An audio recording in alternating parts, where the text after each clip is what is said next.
திருடர்களை பற்றி ஒரு கட்டுரை எழுத டீச்சர் சொன்னாங்க. 7ஆம் வகுப்பு படிக்கும் பையன் எழுதின கட்டுரைய அப்படியே வாசிக்கிறேன். நம் தேசத்தின் முதுகெலும்பே திருடர்கள்தான். நான் நகைச்சுவைக்காக சொல்வது போல் தோன்றும், ஆனால் இதுதான் உண்மை.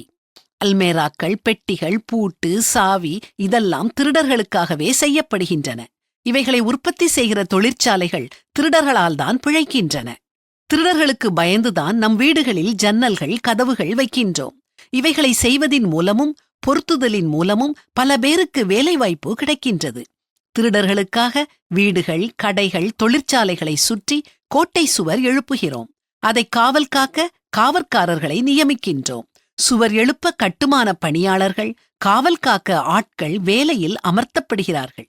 சிசிடிவி கேமராஸ், மெட்டல் டிடெக்டர்ஸ் மட்டுமல்ல, சைபர் செல்லே திருடர்களுக்காகத்தான் இயக்கப்படுகின்றன.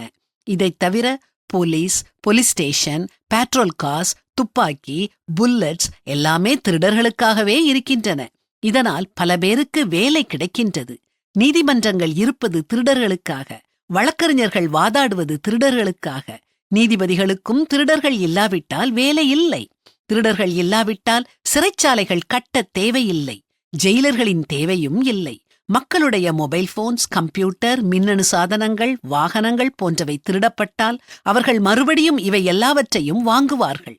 வாங்குவதும் விற்பதும் ஒரு நாட்டின் பொருளாதாரத்தை மேம்படுத்தும். பலருக்கு வேலைவாய்ப்பு கிடைக்கும். திருடர்களின் கைவரிசையை டிவியில் அலசி ஆராய ஒரு கூட்டம் இருக்க, இதன் மூலம் மீடியாவும் வளர்கின்றது. இந்த பையனுடைய மாற்றி யோசிக்கும் அறிவு வியக்க வைக்குது இல்லையா? எனக்கு இந்த வசனம்தான் ஞாபகத்துக்கு வருது. ஒளியை படைத்து இருளையும் உண்டாக்கினேன், சமாதானத்தை படைத்து தீங்கையும் உண்டாக்குகிறவர் நானே, கர்த்தராகிய நானே இவைகளை எல்லாம் செய்கிறவர்.